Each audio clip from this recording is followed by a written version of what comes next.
Nós começaremos hoje estudando Carta de Paulo aos Efésios. E antes de lermos o texto bíblico, eu gostaria de dar para você um pouquinho do background desta linda cidade, hoje situada na Turquia, que nós, uma caravana da igreja, visitamos há umas 3 ou 4 semanas atrás, não foi isso? Por aí. Recentemente visitamos ali.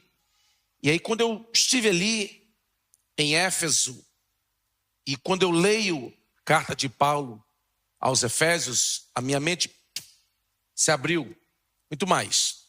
Ajuda muito a compreender de uma forma mais abrangente esta linda carta.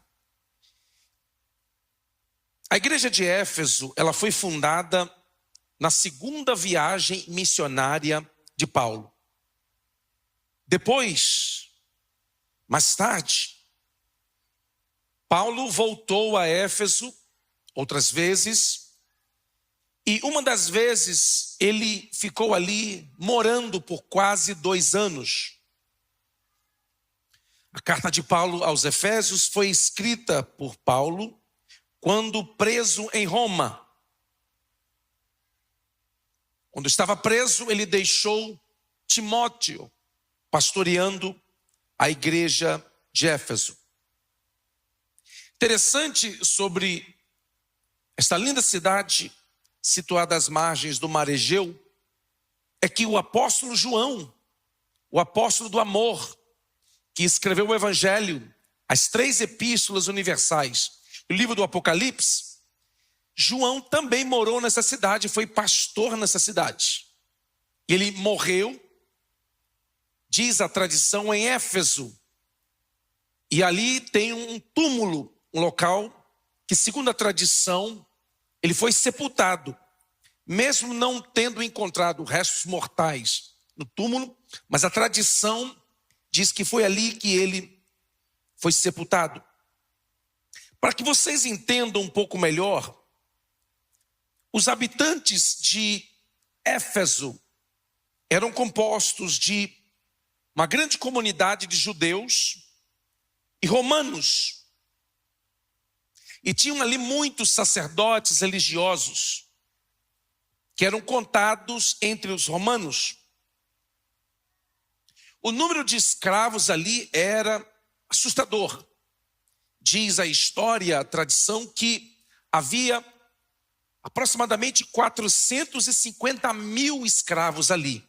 Então, quando você visita Éfeso, você entende como é que eles construíram tudo aquilo. Tinha que ter muita mão de obra ali.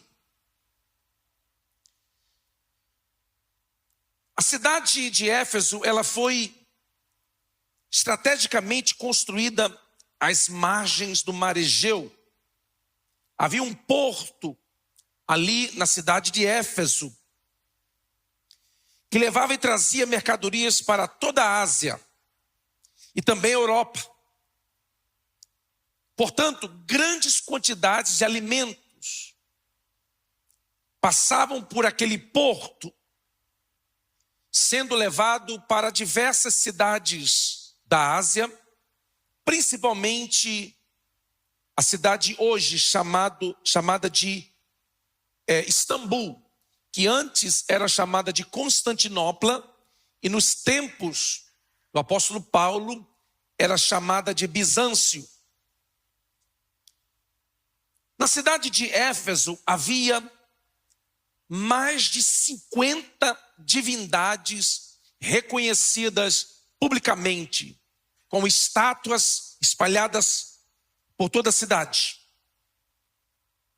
Havia a divindade principal chamada Artemis ou Diana, que era chamada de deusa da fertilidade ou deusa da prostituição. Por causa da idolatria, muitas pessoas vinham até essa cidade nas chamadas procissões religiosas, e a religião se tornou uma das principais fontes de lucro para aquela cidade.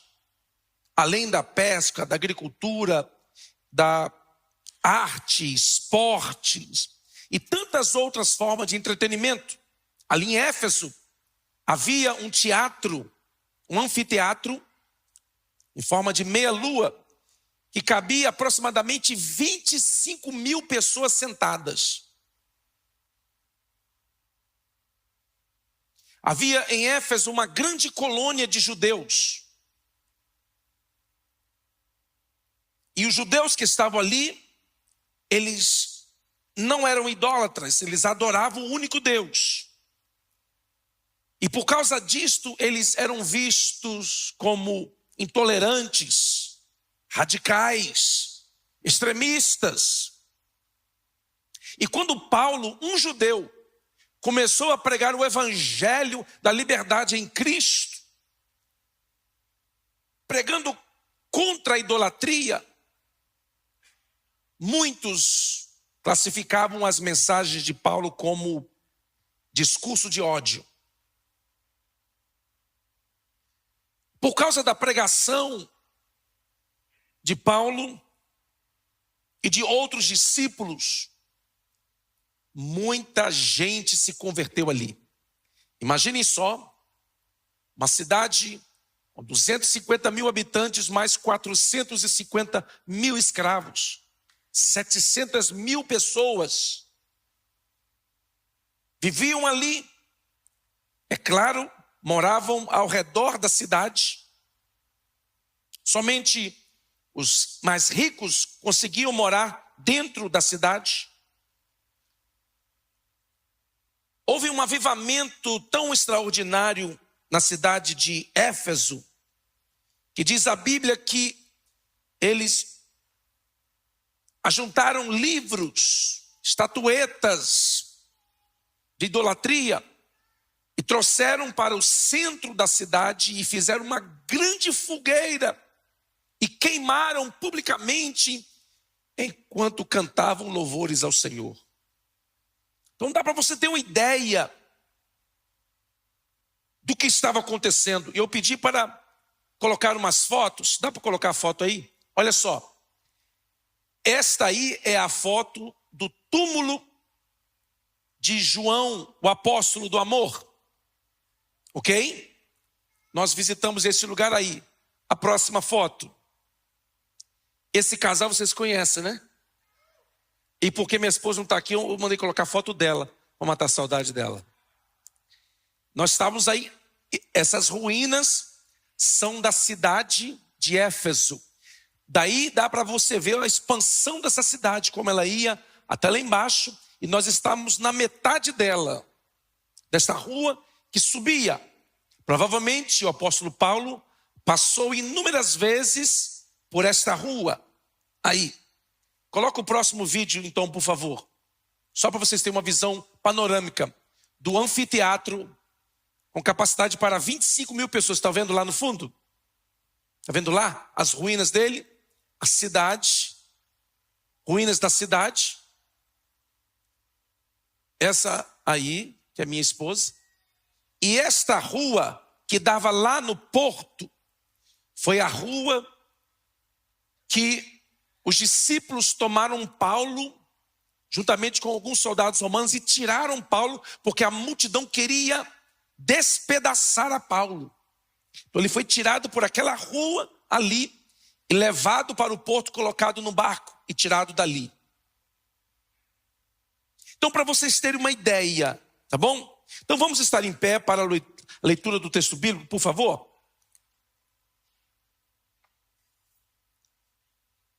Nós não vamos ter condições de entrar em muitos detalhes sobre esta epístola, porque depois de Romanos é considerada uma das mais profundas do Novo Testamento. Então, nós vamos passar de uma forma um pouco panorâmica por toda essa epístola.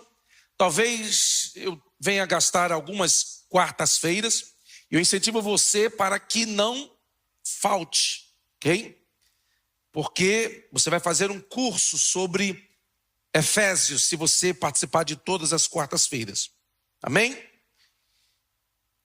Efésios capítulo 1, a partir do versículo 1 diz assim: Paulo, apóstolo de Cristo Jesus por vontade de Deus, aos santos que vivem em Éfeso e fiéis em Cristo Jesus.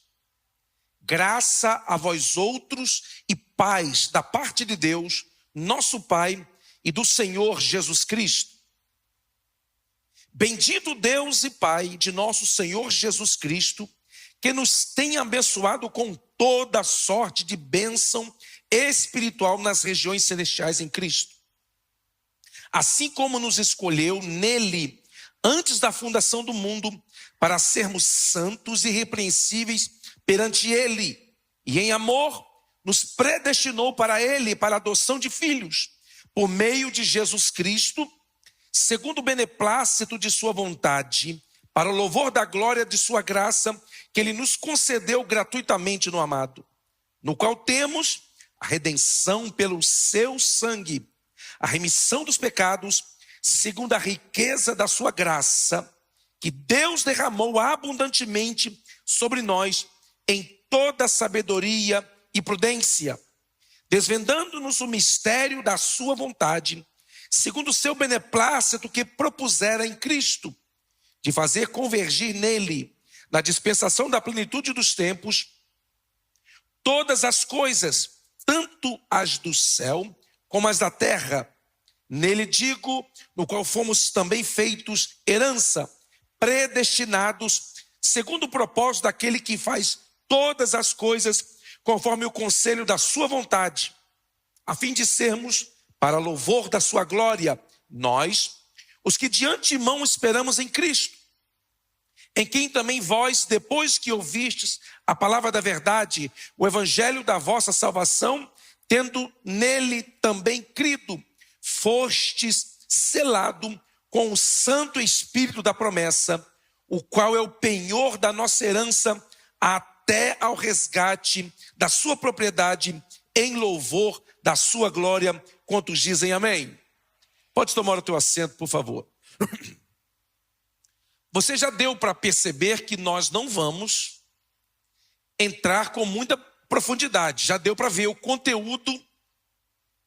E eu vou passar de uma forma panorâmica, como disse. Eu quero trazer nesta noite 3 grandes ensinamentos introdutórios da epístola aos Efésios. Primeiro, versículo de número 3. Bendito o Deus e Pai de nosso Senhor Jesus Cristo, que nos tem abençoado com toda sorte de bênção espiritual nas regiões celestiais em Cristo Jesus. Primeiro grande ensinamento é sobre a doutrina da previsão, da provisão divina. O texto diz que Deus nos abençoou, que nos tem abençoado.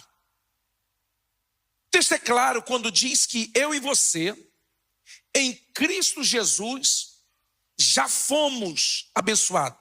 Diga assim: eu já fui abençoado.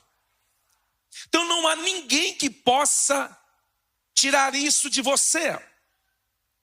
Nenhum irmão pode jogar sobre você palavras de maldição.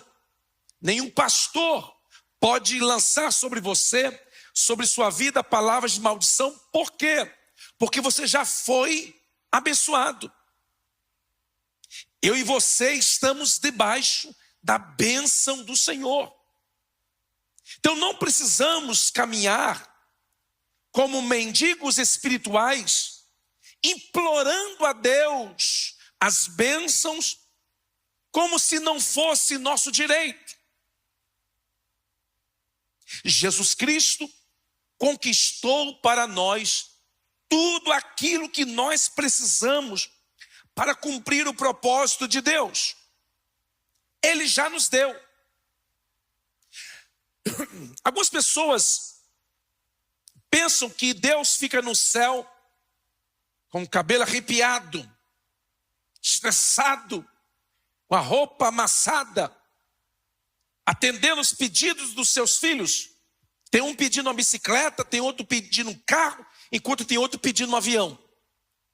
Tem um pedindo rins, outro pedindo coração, outro pedindo fígado, outro pedindo restauração do cérebro e assim por diante.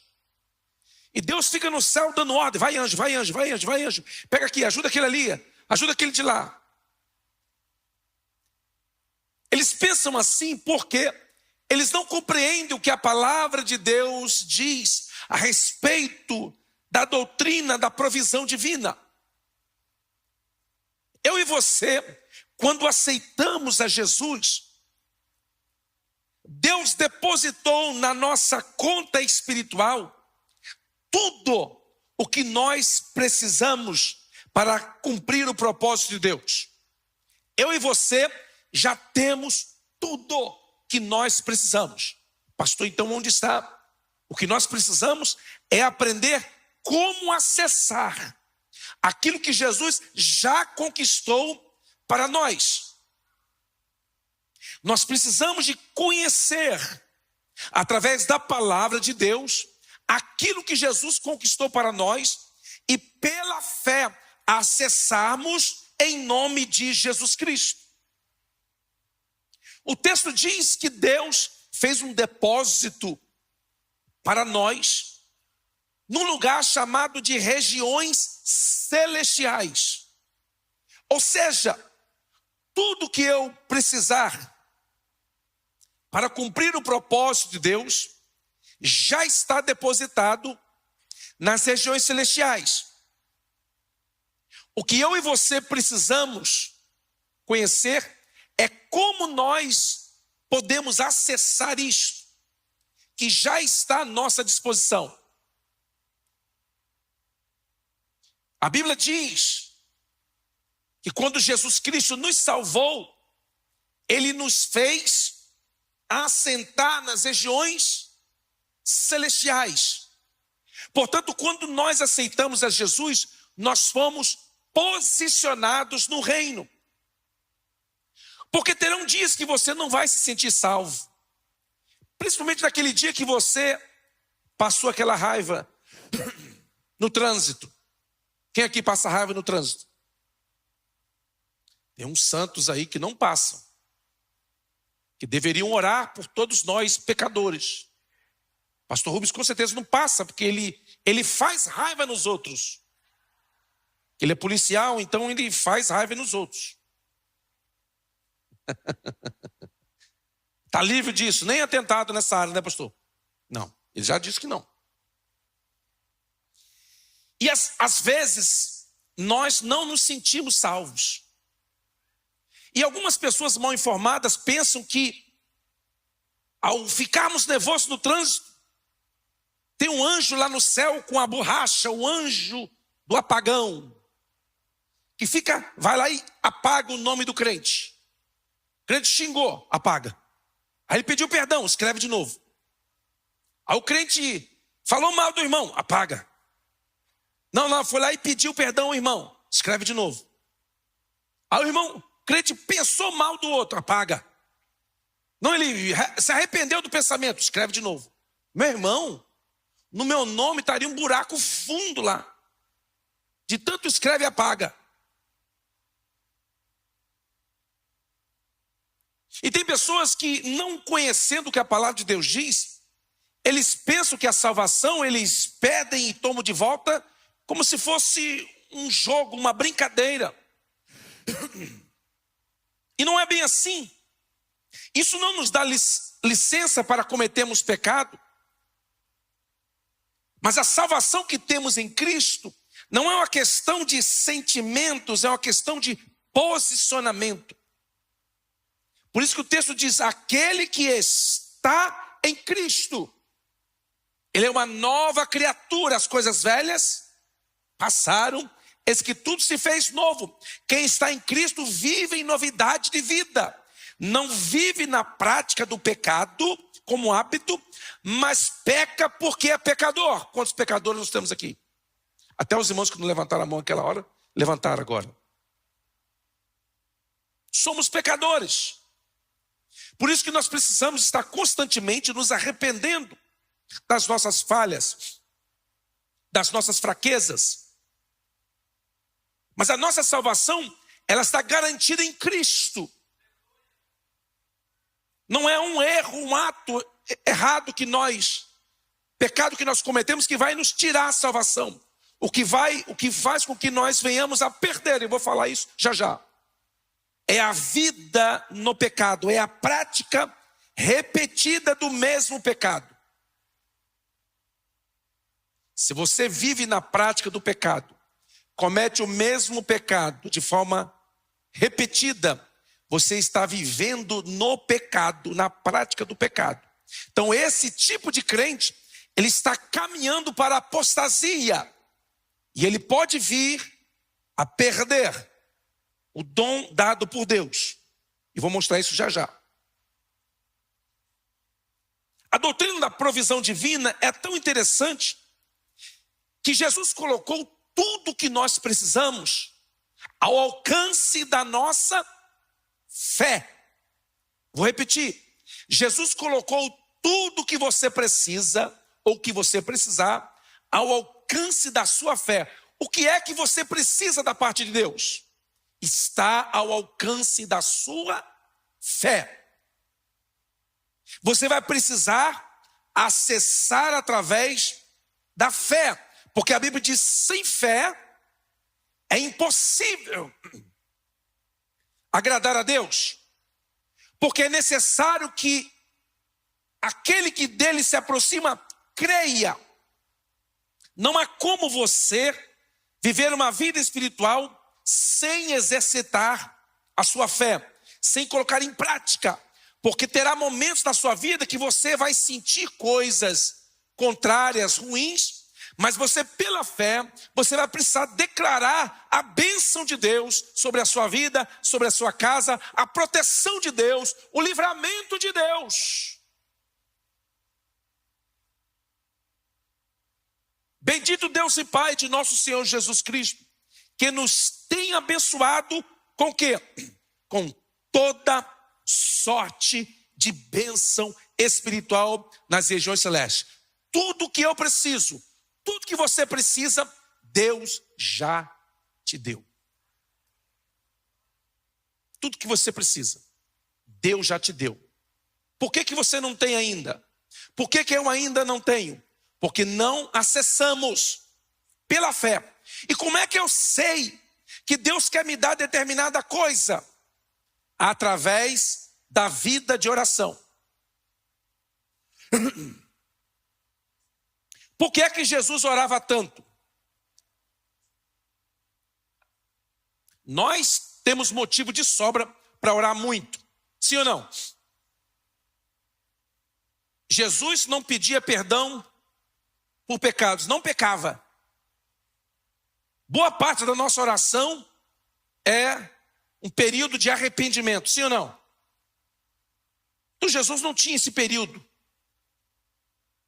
Boa parte da nossa oração é um período de adoração.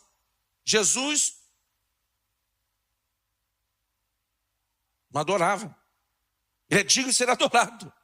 Então ele não tinha período de adoração na oração dele.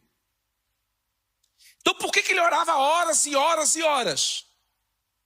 Para entender a vontade de Deus. Para fazer com que a sua vontade como homem coincidisse com a vontade de Deus para ele. É por isso que ele orava com frequência.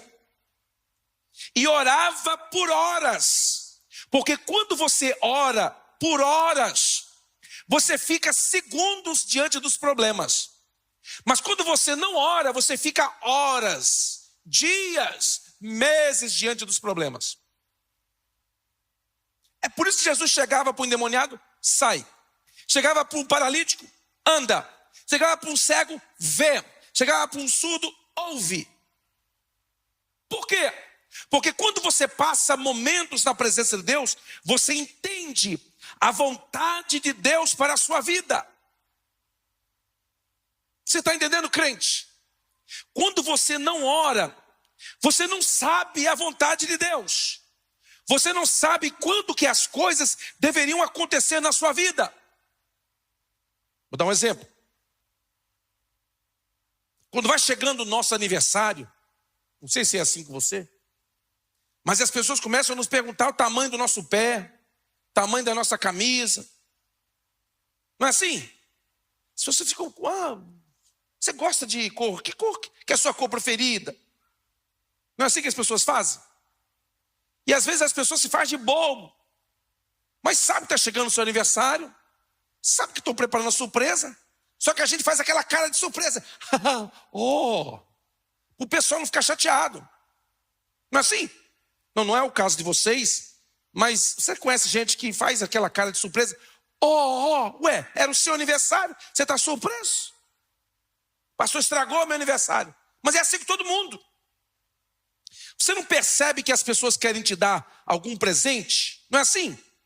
Quando você ora, você começa a perceber que Deus quer te dar alguma coisa naquele momento. Aí você começa a perceber, Deus, está vindo? Não vou orar mais um pouquinho. Deus, estou começando a sentir o gosto disso na minha vida. Estou começando a perceber que o Senhor quer trazer isso na minha vida agora. Senhor do céu, não é que o Senhor quer me dar o green card nesse tempo agora? Então eu vou orar para que ele aconteça nessa hora. Por isso que você precisa orar, para que a vontade de Deus se cumpra na sua vida no tempo certo. Quem tem bênção acumulada aí? Eu tenho bênçãos acumuladas que nós não oramos, por consequência não recebemos. Está à sua disposição. Está depositada. É como se você fosse um milionário, muito mais do que milionário, e vivesse num aperto, porque você não sabe que você tem uma herança. Você não conhece. Faz me lembrar da história de um casal. Dizem que foi verdade. Se não foi, serve como ilustração. O casal recebeu um presente para, na lua de mel, ir para Pensilvânia, cidade de Poconos. Quem conhece? Você não conhece? O lugar preferido dos casais para passar a lua de mel. Tá romântico, bonito. Poconos, Pensilvânia. Então ele recebeu um quarto super luxuoso. E aí ele foi para aquele quarto. E ele entrou naquele quarto, já tinha ficado em hotéis. Ele entrou naquele quarto. Ele viu que tinha um banheirinho apertadinho. Eu falei, puxa vida, um lugar tão bonito desse, um quarto desse. E tinha um quartinho, mas tinha uma porta. E ele falou assim, não vou mexer nessa porta não. Vá que ela dá para o quarto de outro. Vá que ela dá para um corredor, não vou mexer nisso não. E sabe o que aconteceu? Ele passou ali a lua de mel inteirinha dele, tomando banho naquele chuveirinho em pé. Passou a lua de mel. No último dia da viagem, quem lhe deu o presente falou, amigo, você vai estar regressando, vou buscar você no aeroporto. Queria saber se você aproveitou, o que você aproveitou? Não, foi muito bom, maravilhoso. E aí você desfrutou da banheira, da jacuzzi em formato de coração? Com champanhe? Aonde? Na porta aí, rapaz. Que porta? Mas não dá para o corredor não? Não. Quando ele abriu, era um outro quarto, com uma banheira em formato de coração, com som ambiente, com champanhe para os crentes mais tradicionais, champanhe sem álcool, suco de maçã, fervido, sei lá. E ele falou, rapaz, mas agora já estou com as malas para ir embora. Falei, pô, cara, esse é um dos quartos mais caros daí. E ele não desfrutou, por quê? Porque não sabia. Porque ele não tinha ousadia de, vou ver o que tem ali, curiosidade. Será que, espera um pouquinho, vou perguntar lá embaixo, sabe aquelas pessoas que não gostam de incomodar? Sabe? Que pessoa que fica quietinho. Meu irmão, ficar quietinho funciona algumas vezes na vida, mas tem determinada situação que você tem que falar, tem que abrir a boca, você tem que saber a hora certa de falar. E eu vejo que tem muitos cristãos assim, que eles têm coisas que Deus preparou para eles, coisas que Deus conquistou para eles, deu para eles, mas eles ficam tomando banho em pé, no chuveiro em pé. Esfregando com a bucha, aquele chuveirinho de 3x3. Por quê? Porque não sabe o direito que alguém conquistou e comprou para ele.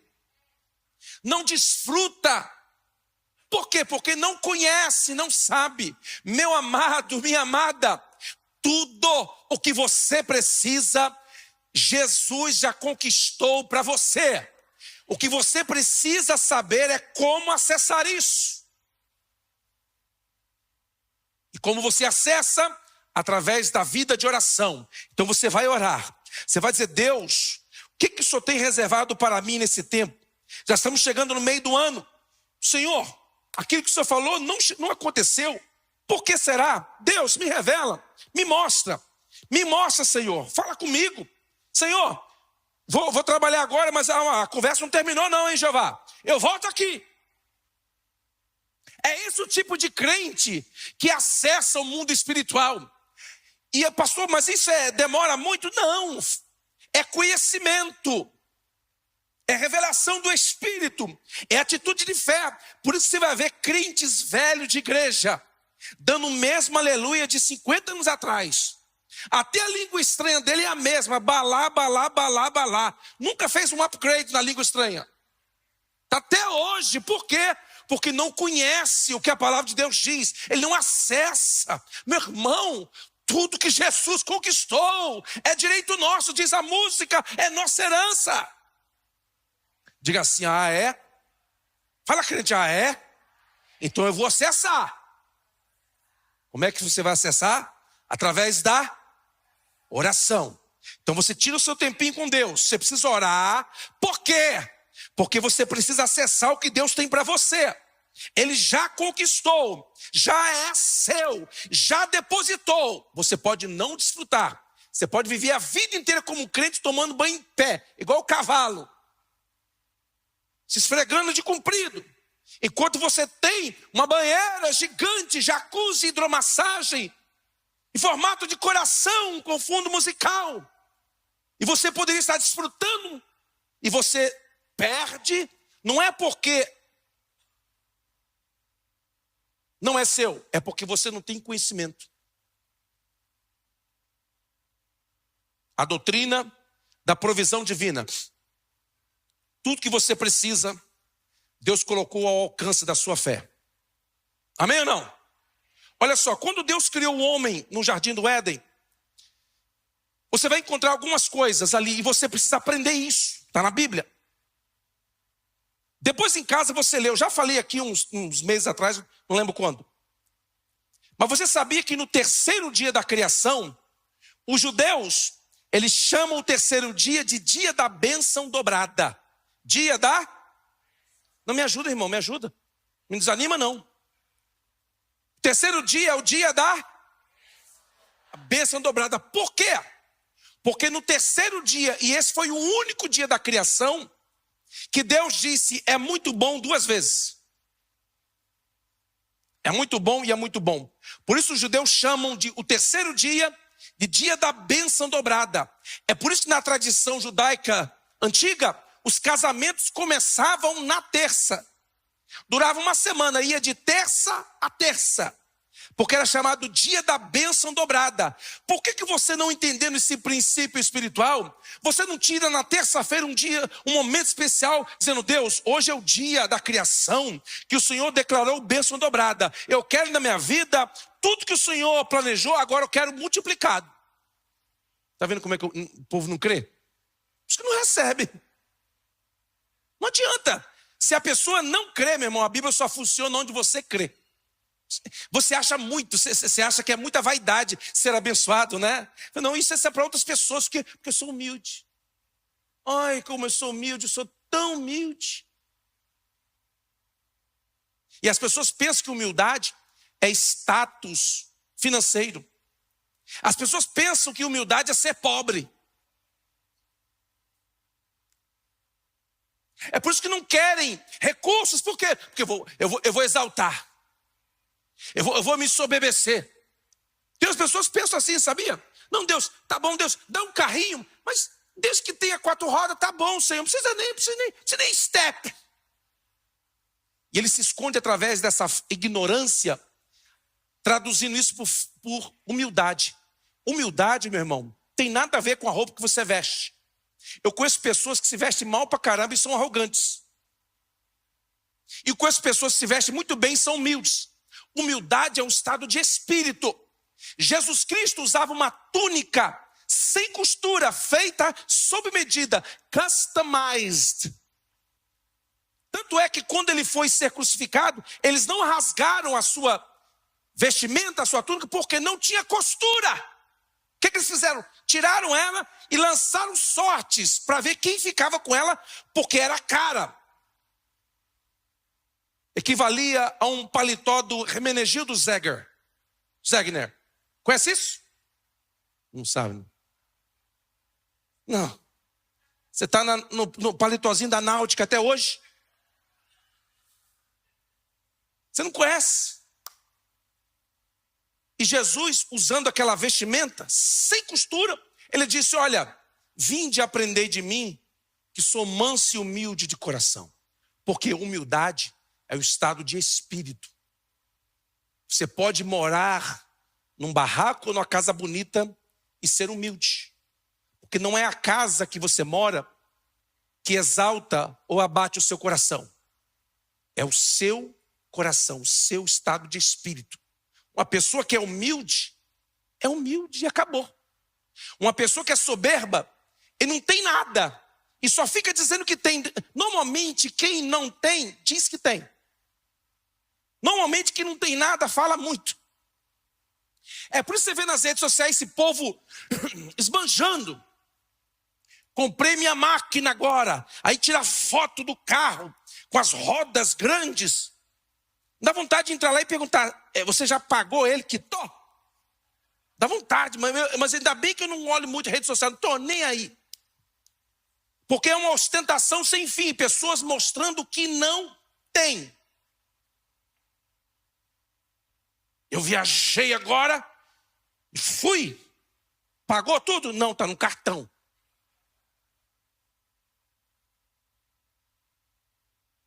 Nós gostamos de mostrar. A maioria das pessoas que mostram não tem. Estava perguntando um tempo atrás o pastor Gesiel Gomes, lá em Boston, uns dias atrás aí, uns 32 anos atrás, mais ou menos. Eu falei, pastor Gesiel, o senhor morava lá no Rio de Janeiro, perto de mim, na Ilha do Governador, eu morava ali em Anchieta, pertinho. E a gente tinha ali Ricardo de Albuquerque, Deodoro, Marechal Hermes, a Vila Militar, toda a área ali. E eu me lembro até hoje que ficava o exército passando pelas ruas lá com tanque de guerra. Lembra, Paulo? Quando a gente era criança? Mas eles quebravam o asfalto todo, pastor. Passando tanque, fechavam a Avenida Brasil, que é a 95 daqui, para passar tanque de guerra. Aí vinha aqueles jatos de guerra passando, fazendo voos rasantes dentro da cidade. Tiros de canhão lá no morro lá, que a gente ouvia o tiro lá da minha casa. Bum, bum, bum. A gente ficava olhando para a montanha, depois estourava na montanha. Bum. Exército na rua, caças quebrando os vidros das lojas, das casas, dos prédios. Eu estou aqui nos Estados Unidos, quase 40 anos. Só vi uma vez jatos de guerra sobrevoando as cidades aqui, foi no 11 de setembro. A maior potência militar do mundo. Você não vê na rua tanque de guerra, você não vê o soldado correndo na rua. Lá no Rio de Janeiro, na Vila Militar, os soldados passavam correndo. E eu, carioca, tirava sarro dos paraquedistas, que ele tinha aquela boinazinha vermelha, que a gente chamava ele de chapeuzinho vermelho. Eles não podiam ver, senão a gente apanhava. Mas que eu chamava. Aí eu perguntei, pastor, por que no Brasil, que é um país militarmente fraco, fica aquela barulheira, parada, distribuição, 7 de setembro e tal, e aqui, que é a maior potência do mundo, não fazem nada disso. Aí ele me respondeu, disse, olha, é característico do fraco mostrar toda a força que tem.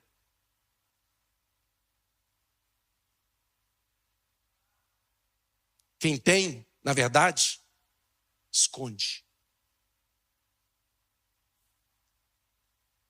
Ou aleluia ou uiuiuia. Mas um dos dois você tem que dar. Você escolhe aí. Eu e você temos tudo o que nós precisamos. Ele fez um depósito. Colocou nas regiões celestiais. É como se Deus escrevesse um cheque, fosse lá e assinasse o cheque e deixasse branco na sua mão para você preencher. Você já recebeu um cheque assim alguma vez na sua vida? Escreve aí o que você quer. Pode pedir o que você quer aí. Ninguém faz isso comigo, porque ele sabe que eu tenho bom gosto. Ninguém oferece. Pastor, tá aí, ó, pode comprar o que você quiser. Você aguenta?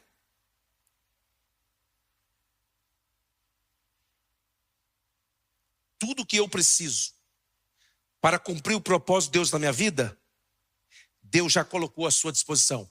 Moisés estava dizendo, Deus, e agora como é que eu vou fazer? O mar está aqui, as montanhas do lado, o exército de Faraó vem atrás. O que eu faço? O que eu faço, Deus? Deus disse, porque clamas a mim?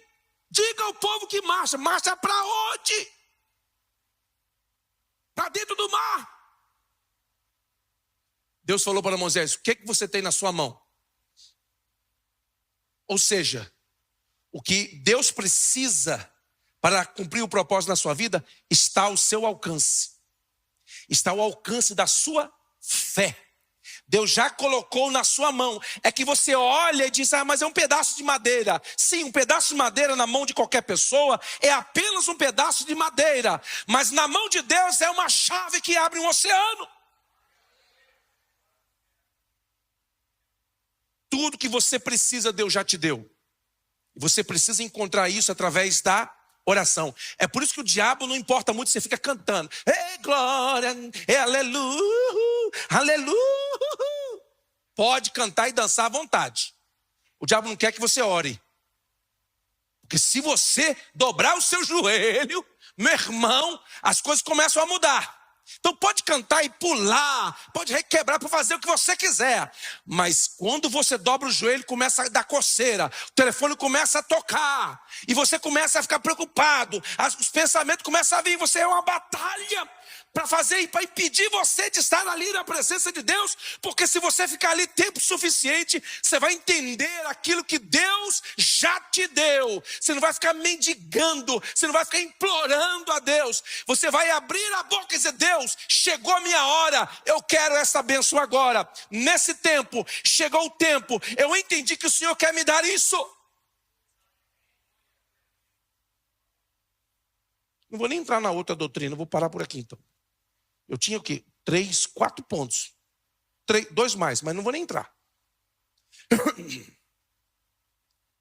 Bendito o Deus e Pai de nosso Senhor Jesus Cristo, que nos tem abençoado com toda sorte de bênção espiritual nas regiões celestiais em Cristo Jesus. Você tem que aprender a se valorizar. Pare de ficar esperando que as pessoas te valorizem. Pare de ficar esperando que as pessoas te reconheçam. Ei, lugar de ser reconhecida é no ML. Pare de esperar que as pessoas fiquem dando like na sua foto. Eu posto coisa na internet, alguém fala, fulano de tal entrou lá e comentou. Falei, quem? Fulano de tal. Mudou nada. Por quê? Porque não aumenta e nem diminui. Quem vive em função de opinião pública é político. Você já foi eleito. Você não está concorrendo a nenhum cargo, porque Jesus já te elegeu. E você já é abençoado. Uns tempos atrás, um irmão chegou aqui na igreja pedindo: pastor, me recebe como membro ali, por favor. Recebe, pastor, por favor, e arranca essa maldição de mim. Eu falei: o que foi? O pastor da minha igreja lá me amaldiçoou. Estava tremendo. Falei: como assim? Não, ele jogou praga na minha vida. Falei assim: mas você é crente direito? Sou. Nem perguntei se ele fez raiva no pastor, porque deve ter feito. Larguei isso para lá. Falei: meu irmão, eu e você estamos debaixo da bênção do Senhor. Ninguém pode lançar encantamento contra a minha vida e a sua vida. Porque sobre a minha vida, sobre a sua vida, não vale encantamentos. Toda ferramenta preparada contra nós não prosperará. E toda língua que se levantar e falar contra você, você vai julgar, você vai lançar essas palavras por terra. Elas cairão e perderão seu poder operacional contra a sua vida, quando você tem conhecimento dessa palavra, dessa promessa de Deus. Meu pai falou que era burro. Meu tio falou que eu não ia dar certo na vida. Meu irmão falou que se eu viesse para os Estados Unidos eu ia quebrar a cara. É por isso que eu estou até hoje quebrando a cara. Tem gente que... Meu irmão, levante a sua cabeça. Pega esse versículo e diz: olha, bendito Deus e Pai de nosso Senhor Jesus Cristo, que nos tem abençoado, que já me abençoou com toda sorte de bênção. Eu sou abençoado até os dentes. É que eu não estou sabendo. É que eu não sei como acessar. Eu sou abençoado por Deus, mas eu não sei como acessar. Pastor, me revela.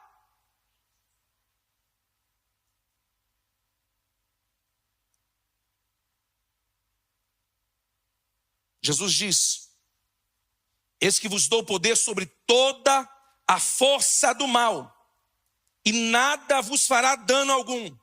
Conhece esse versículo? Tem uns crentes que vivem na mão do diabo, sofrendo retaliação o tempo inteiro. Por quê? Porque abriu a boca e deu legalidade para o diabo retaliar contra a vida dele. Está vendo? Não dá aleluia. Não estou nem aí também. Tudo. Não, o diabo quebrou meu pé. Não, o diabo agora furou o pneu do meu carro. Não, agora o diabo me demitiu do trabalho. Não, agora o diabo está fazendo barulho na minha casa. Meu irmão, é muito diabo para a vida de crente.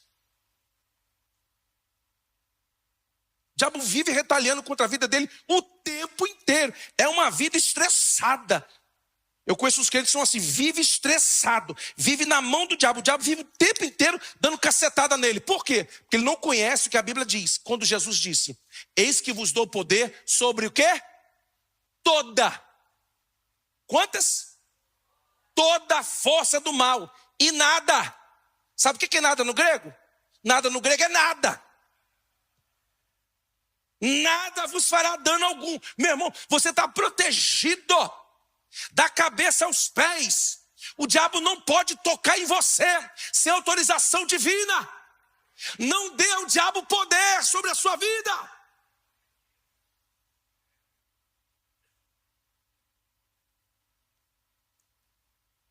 Você precisa acessar as promessas de Deus para você.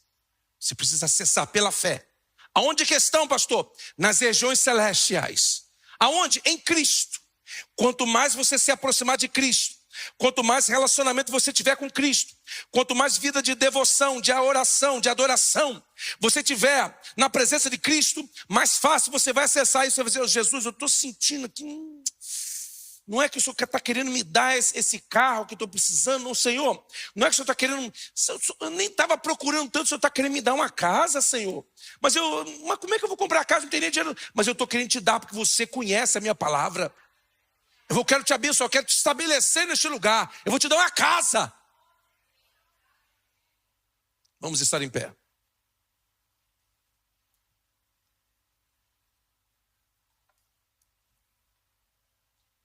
Tudo que você precisa está ao alcance da sua fé. Como que você acessa isso? Através de relacionamento, Através de uma vida de comunhão, uma vida de oração. Então, quando você acordar amanhã, presta atenção aqui. Antes de você colocar o pé no chão. Ei, crente, olha para cá. Antes de você levantar com o olho remelado, antes de você colocar o pé no chão, você já tem que abrir a sua boca e dizer: este dia, quem fez foi o Senhor. Portanto, eu me alegrarei nesse dia. Ah, pastor, isso é superstição? Não. Isso é palavra de fé. Você vai dizer: olha, nesse dia, o anjo do Senhor estará me guardando, me protegendo, me livrando. Este dia, eu verei a glória de Deus. Neste dia, eu verei o toque de Deus. Neste dia, eu verei a mão de Deus sobre a minha vida. Esse dia eu tenho que estar com medo, porque eu não sei o que pode acontecer comigo, que o Trump agora está mandando pegar imigrante com submarino na Flórida. Meu irmão,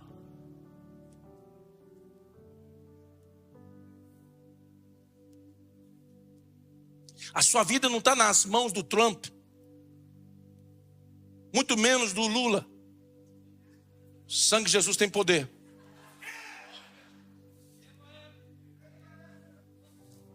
Sua vida está nas mãos de Deus. Você não precisa de um presidente de direita, conservador, para que Deus realize na sua vida o propósito dele.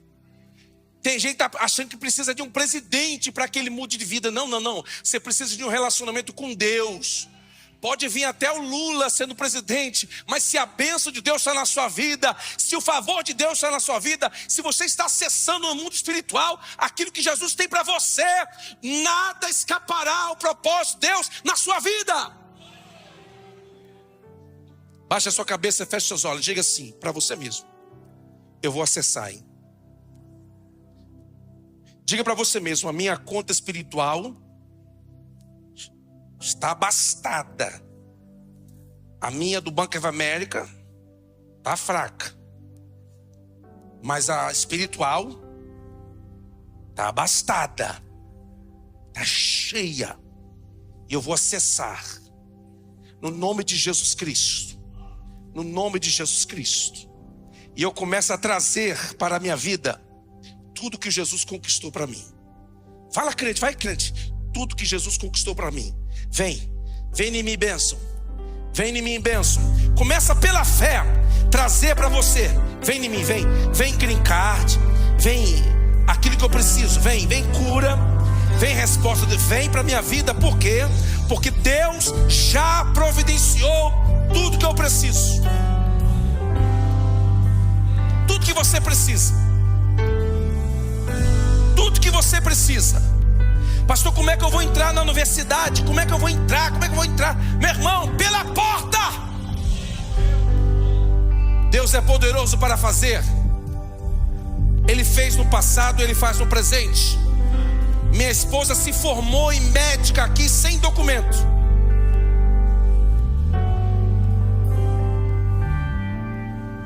Sem documento e sem dinheiro. Como é que aconteceu, pastor? Deus fez. Acessando, ó. Vem em mim, bênção, vem.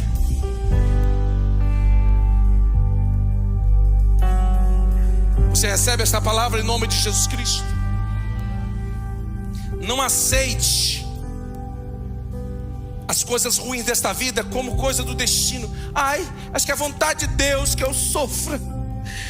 Deus está no céu dando gargalhada do meu sofrimento, mas eu preciso pagar esse preço, porque eu sou ruim pra caramba. Não, que você merece. Mas Jesus morreu e conquistou o que você precisa. Sabe o que é graça? Graça é nós não recebermos o que merecíamos. Amém ou não? Você recebe essa palavra em nome de Jesus?